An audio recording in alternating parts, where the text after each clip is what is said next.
How to edit Instagram story after posting. Hey everybody, welcome back to our channel.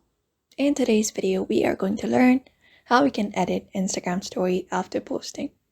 So let's just dive right into the video and find out how to do it. So if you want to edit Instagram story after posting, so first thing is you can just go ahead and post up a story in your Instagram. And after that is done, you can just go ahead and open up your story.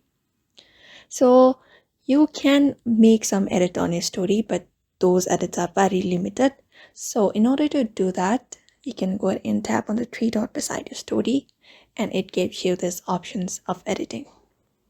So one is editing the AI label. Along with that, we can add mentions in our story if you have forgotten someone. And we also have this turning off commenting and the story settings. So when we head over to story settings, we can edit these things like hiding story from specific people, close friend, and allowing message replies, commenting, and saving story to gallery and saving story to archive.